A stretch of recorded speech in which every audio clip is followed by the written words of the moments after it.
चौधरी साहब को उनकी पुण्यतिथि पे नमन करता हूं। मैं चंद लाइनों से अपनी बात शुरू करूंगा। यमुना प्रसाद उपाध्याय जी उत्तर प्रदेश के मशहूर कवि हैं। उन्होंने कहा था कि धान से गेहूं से जब गोदाम सारे भर गए तो पूछते हो पेड़ को इन पत्तियों ने क्या दिया। इन चिरागों में जरा सी जो रोशनी है हमसे है, देश को इन लाल नीली बत्तियों ने क्या दिया। प्रधानमंत्री जी ने 8 साल पूरा होने पर कहा कि मैंने 8 वर्षों में कोई ऐसा काम नहीं किया जिससे आपको शर्मिंदा होना पड़े। कितनी चीजों को याद करें जिससे देश शर्मिंदा हुआ। आपने नोटबंदी की प्रधानमंत्री जी, कहा काला धन खत्म हो जाएगा, आतंकवाद खत्म हो जाएगा। काला धन तो खत्म नहीं हुआ, आतंकवाद तो खत्म नहीं हुआ, लेकिन इस देश की 100 जिंदगियां लाइन में लग के खड़ी रह के खत्म हो गई। बताइए शर्मिंदा होना चाहिए कि नहीं होना चाहिए। बताइए कोरोना की महामारी में नदी के घाट पर हजारों लाशें सड़ी हुई मिली, चील कौवे कुत्ते नोचते रहे। बताइए इस देश को शर्मसार होना चाहिए कि नहीं होना चाहिए। बताइए प्रधानमंत्री जी, हम आपसे पूछना चाहते हैं, हिंदुस्तान की आजादी के बाद बहुत बार कच्चे तेल का दाम अंतर्राष्ट्रीय बाजारों में बढ़ा, लेकिन 100 रुपए से पार पेट्रोल और डीजल पहुंच गया। इस पे हमें शर्मिंदा होना चाहिए कि नहीं होना चाहिए। बताइए प्रधानमंत्री जी, 1 साल तक इस देश का अन्नदाता सड़कों पर बैठा रहा, आपने उसको दुश्मन देश के नागरिक की तरह ट्रीट किया। आंसू गैस के गोले छोड़े, पानी की बौछारें की, आपने उनके सामने कटीले तार बिछवाने का काम किया। 750 किसानों की शहादत ले ली। बताइए इस पे देश को शर्मिंदा होना चाहिए कि नहीं होना चाहिए। शर्मिंदा होने के बहुत सारे कारण हैं। चौधरी चरण सिंह जी, जिस हिंदू मुस्लिम एकता, जिस भाईचारे के लिए अपना पूरा जीवन उन्होंने बिताया, जब तक वो जीवित थे कभी भी इस देश में सांप्रदायिक सौहार्द को बिगड़ने नहीं दिया। उसके लिए लगातार सतत संघर्ष करते रहे, जिसका जिक्र भी जयंत चौधरी जी कर रहे थे। बताइए हमें शर्मिंदा होना चाहिए कि नहीं होना चाहिए कि जब आपकी सरकार देश की संसद में जवाब देती है कि 4 साल में 3400 दंगे हिंदुस्तान के अंदर हुए। बताइए इन सवालों पे हमें शर्मिंदा होना चाहिए कि नहीं होना चाहिए।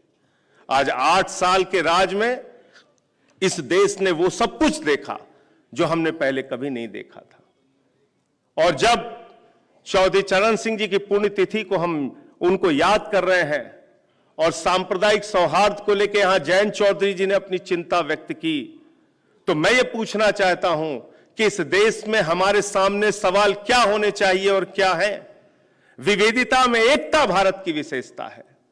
यह वो मुल्क है जहां संकट मोचन के मंदिर में बिस्मिल्लाह खान की सहनाई गूंजती है। यह वो मुल्क है जहां मलिक मोहम्मद जायसी पद्मावत लिखते हैं। यह वो मुल्क है जहां रसखान को पढ़कर हम भगवान कृष्ण के बारे में जानते हैं। यह वो मुल्क है जहां मोहम्मद रफी गाना गाते हैं, सुख के सब साथी दुख में ना कोई, मेरे राम तेरा नाम एक सांचा दूजा ना कोई। यह वो हिंदुस्तान है।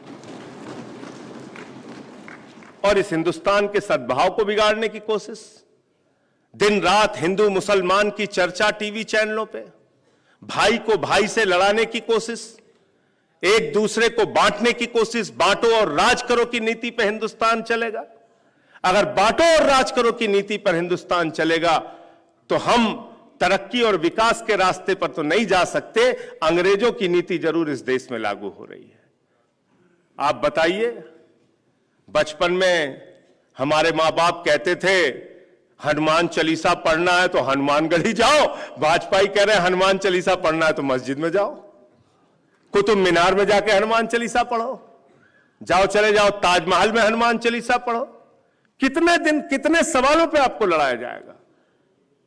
कल को कोई उठ के खड़ा होगा, वो कह देगा कि साहब सुप्रीम कोर्ट के नीचे हमें रात में सपना आया कि इसमें 3 मंदिर है, सुप्रीम कोर्ट खोद दो। कल को कोई कहेगा संसद भवन के नीचे हमें सपना आया, यहां पे 3 मंदिर है, संसद भवन खोद दो। ये हमारी आस्था का विषय है। क्या इससे देश आगे बढ़ेगा? क्या इन सवालों से देश आगे बढ़ेगा? 45 वर्षों में बेरोजगारी का स्तर उच्चतम स्तर पे पहुंच गया है मोदी जी के राज में। 103वें नंबर पर हम भुखमरी में आ गए, बांग्लादेश से भी पीछे चले गए। पत्रकारों ने हमसे कहा कि बांग्लादेश से भी हम भुखमरी पे पीछे चले गए। हमने कहा मोदी जी का मास्टर स्ट्रोक है, ऐसा बना दो इस देश को कि बांग्लादेशी घुसपैठिए यहां आने ना पाए, हम बांग्लादेश से भी पीछे चले जाए। ये करने जा रहे हैं, ये हो रहा है इस देश के अंदर। तो इसलिए हमको इन सारे सवालों पर, और चौधरी साहब की बात अगर मैं करता हूं तो मैं ये दावे के साथ कह सकता हूं, हिंदुस्तान की राजनीति में ईमानदारी, नैतिकता और सच्चाई के कोई एक बड़े मानक के नेता अगर कोई हिंदुस्तान में थे तो उसका नाम था चौधरी चरण सिंह जी। और ये बात मैं क्यों कह रहा हूं, एक उदाहरण के साथ ये बात मैं कहना चाहता हूं। हमारे जिले में विधानसभा का चुनाव हो रहा था, केसी त्यागी साहब, और शायद आपको घटना याद होगी सुल्तानपुर में चौधरी साहब आए, उनको रैली करने जाना था एक विधानसभा क्षेत्र में, अपने एम्बेसडर कार पे वहां के जिला अध्यक्ष को बिठाया और बोले कि ये प्रत्याशी कैसा है। जिला अध्यक्ष ने कहा जी ऐसे आदमी को कैंडिडेट बना दिया जो दिन रात शराब पी के डूबा रहता है। कहने लगे अच्छा, बोले हां विधायक तो बन गया था अपनी पार्टी से लेकिन काम नहीं किया जनता का। 10,000 आदमी सामने खड़े, चौधरी साहब मंच पर आए, भाषण शुरू किया, बोले भाई गलती से इस आदमी को टिकट दे दिया, पता चला ये शराबी है, इसको वोट मत देना। मंच से उतरे चले गए। राजनीति के अंदर ये नैतिक साहस अगर हिंदुस्तान की राजनीति में किसी को था तो वो साहस था चौधरी चरण सिंह जी को। और बात हो रही है सामाजिक न्याय की, जातीय जनगणना की। आप मुझे बताइए, जैसे बिल्कुल ठीक कहा मनोज झा जी ने, अगर हमें यह जानने का हक है कि कहां शिवलिंग था कहां नहीं था, अगर हमें यह जानने का हक है कि कुतुब मीनार में नीचे मंदिर था कि नहीं था, वो तेजो महल था कि ताजमहल था, अगर ये सारी बातें जानने का हक है तो हिंदुस्तान में पैदा हुए हर इंसान को यह जानने का हक क्यों नहीं है कि वो किस जाति का है जिसके आधार पर उसको आरक्षण में मिल सके। जाति के आधार पर आरक्षण मिलता है लेकिन उसकी संख्या नहीं पता चलनी चाहिए। और विरोध क्यों हो रहा है?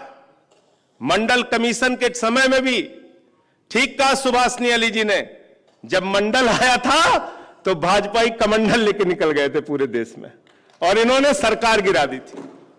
सरकार उस वक्त की स्वर्गीय विश्वनाथ प्रताप सिंह जी की सरकार को उन्होंने गिरा दिया था, समर्थन वापस ले लिया था, मंडल का विरोध किया था। और मंडल का विरोध किस मानसिकता से है?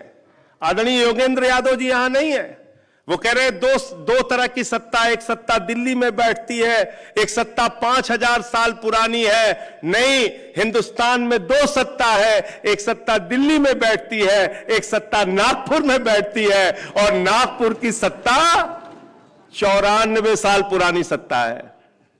कितने साल पुरानी? 94 साल पुरानी। और मैं अभी आपको बोल रहा हूं, याद करके, गूगल करके, जितने तरीके से हो खोज कर देख लेना, 94 साल तक उस सत्ता पर आज तक कोई पिछड़ा या दलित नहीं बैठा। उस सत्ता का प्रमुख कोई आज तक पिछड़ा या दलित नहीं हुआ। तो विरोध कहां से हो रहा है? दो सत्ता से हो रहा है, एक दिल्ली की सत्ता, एक नागपुर की सत्ता। और इस बात को हमें समझना पड़ेगा। डॉक्टर लोहिया कहते थे, एक आदमी 0 पॉइंट पे खड़ा है, एक आदमी 20 किलोमीटर आगे खड़ा है, दोनों के बीच में प्रतियोगिता नहीं कराई जा सकती। समाज के वंचित, शोषित, पिछड़े, दलित लोगों को विशेष अवसर देना पड़ेगा, उनको मुख्य धारा में आगे लाकर देना, खड़ा करना पड़ेगा, तब उनके बीच में प्रतियोगिता हो सकती है।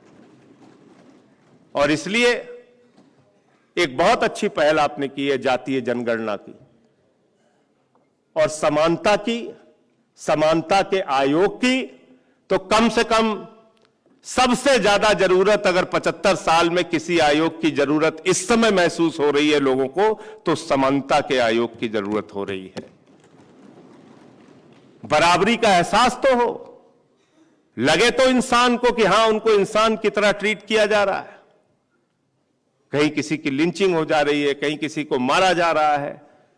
बताइए आप, ऐसे ऐसे दृश्य आते हैं, आंख से आंसू आ जाता है।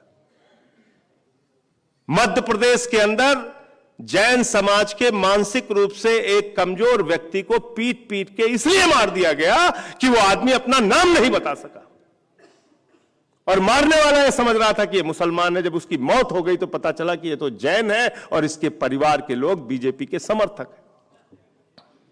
ये हो रहा है हिंदुस्तान के अंदर। क्या ऐसा हिंदुस्तान हम बनाना चाहते हैं?